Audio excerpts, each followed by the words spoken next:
¿Cómo murieron las personas del Jet Set? Vamos a hablar de eso aquí médicamente. Ojo, no vamos a hablar para crear controversia ni aprovechando el escenario para nada. También le vamos a decir a ustedes que si usted es familiar o tuvo una persona cercana a ustedes que tuvo en esa tragedia o ese neglicidio, como mucha gente lo ve, por favor no ve este programa. Aquí vamos a hablar de la cosa cruda y real, como el canal de Medicina al Extremo, la medicina como nadie la ve, la historia detrás de cada herida. Entonces también le pedimos moderación y discreción. Otra cosa también es que nosotros estamos haciendo este programa tan sencillo porque cuando un amigo que tuvo su hermana que falleció, en el acta de defunción decía causas naturales. O sea, y vamos a decir el sufrimiento que pasaron la persona de esa tragedia o ese neglicidio, como ustedes lo quieran llamar. Para mí fue un neglicidio. Y al final del video voy a contar lo que yo viví cuando fui el martes, que eso tampoco nadie lo está hablando. Esta medicina al extremo, la medicina como nadie la ve, la historia detrás de cada herida.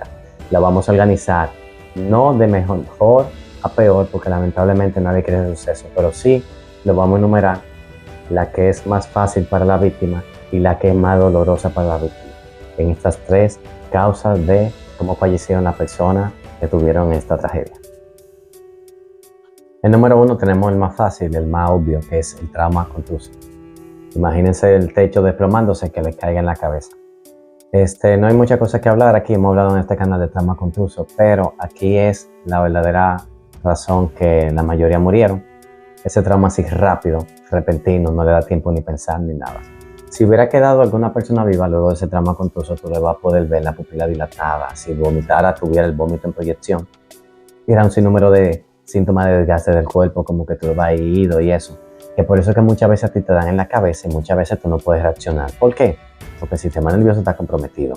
También decirle que si se produce un sangrado a nivel cerebral, ya también sea de la meninge, eso mismo puede causar que el cerebro va teniendo las compresiones y por mismo entonces vaya dejando de tener algunas funciones.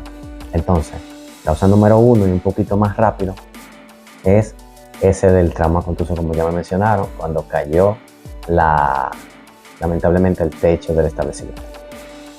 Número 3, obvio, las hemorragias. La hemorragia, la realidad que tampoco podemos hablar mucho de eso porque hay un capítulo en el canal de cómo murió Cristo que hablamos del shock hipovolémico. Aunque claro, en esa lesión del techo podemos hablar de fallo sistemático cuando se le dio todo, pero vamos solamente a hablar de 3 y lo estamos haciendo de forma corta porque como es un canal que mucha gente todavía nadie lo ve, entonces lo hacemos lo más comprimido posible para tratar de entretenerlo, pero informando de real. Entonces, hemorragia.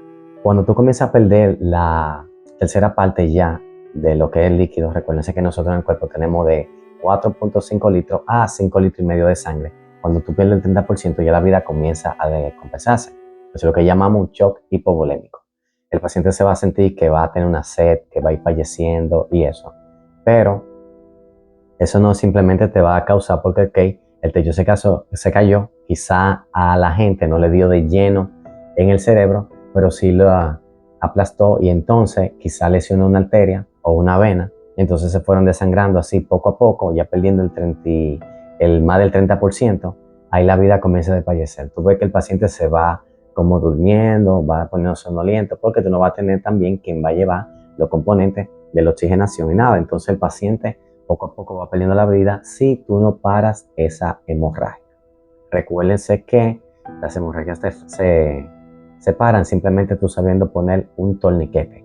Claro, eso depende también si se puede poner un torniquete, porque fácilmente también si tuvo una herida interna, ya se lesionó, qué sé yo, la misma aorta o cualquier tipo de arteria que tú no puedas hacer, tú no tienes acceso a ella, si no está en un hospital, entonces fácilmente va a morir rápidamente.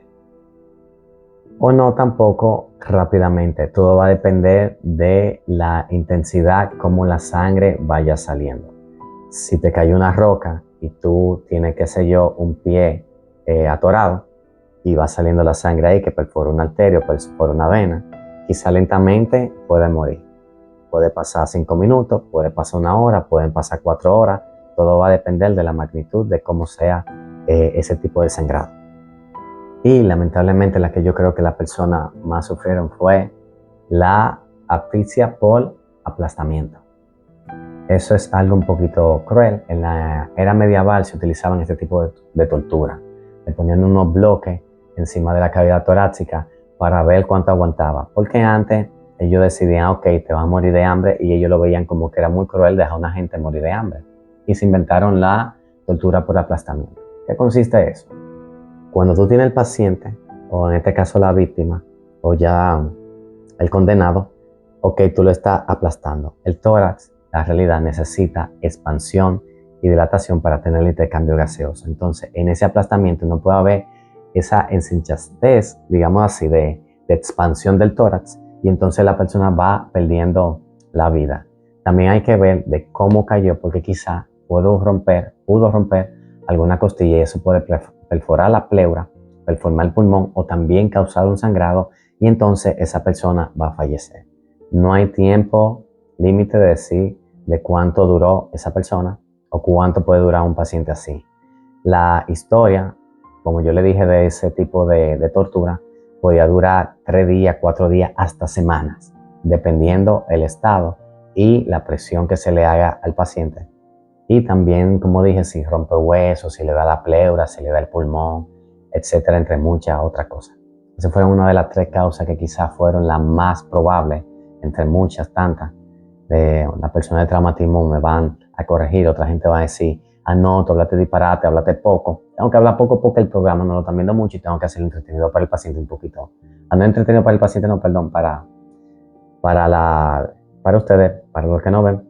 Y lamentablemente no entretenido, sino informar correctamente. Ahora le voy a decir la verdad que yo vi, y quizás me pueden mandar a meter preso por esto, de que yo vi el martes, pero sí algo que no se me sale de la cabeza, y por un lado también tengo que decirlo por aquí porque nadie habló de eso, como ya lo dije, y fue algo que está mal. Y le voy a decir lo que yo vi el martes, o sea, el martes no, perdón, el miércoles, 3 días después de la tragedia. Nosotros tenemos una fundación y tenemos muchísimos voluntarios. Nosotros íbamos a ir a ayudar, pero nos dijeron que había demasiado y se podía entorpecer el trabajo. Y es la realidad, es real. Pero en una me dicen, ah, no, que ya sacaron a toda la colaboradora, a toda la gente, váyanse de ahí. Cuando yo me aparecí el miércoles, es verdad, subí ese olor a morgue, ya uno lo conoce, ese olor a cadáver, ese olor a muerto, ya uno lo conoce. Pero yo vi que esa gente metieron la retocavadora. Es verdad que después de las 48 horas, tú no estás buscando un vivo, tú estás buscando un cadáver. Pero si quizá una gente quedaba viva ahí, yo sé que esa gente la aplastaron. Nadie nunca presentó, yo vi la retocavadora como entraba. Por eso hay alguna persona que quizá le digan, ah, no pueden velarlo. No sé si fue que le sacaron la mano por un lado, el pie por el otro, o yo no sé cómo fue. Ellos venían, ¿por qué? O sea, cónchale, el miércoles ya todavía estaba ahí. Pero ya ustedes vieron la mañana del jueves que ya toda esa vaina estaba limpiecito. Ah, no quedó nadie. Y esos pedazos se sacan así. República Dominicana, estos mensajes para República Dominicana, no está preparado para lamentablemente una catástrofe natural, que ojalá que no pase. Dominicanos, despertemos. También les recuerdo que la Fundación FANGRA regala el curso de primer auxilio gratis, cómo actuar en esta situación de emergencia para evitar eso mismo. Esto ha sido el programa de Medicina al Extremo, el capítulo de hoy, la medicina como nadie la ve, la historia detrás de cada herida. Suscríbanse, den un like, comenten para poder hacer más contenido real de la forma médica.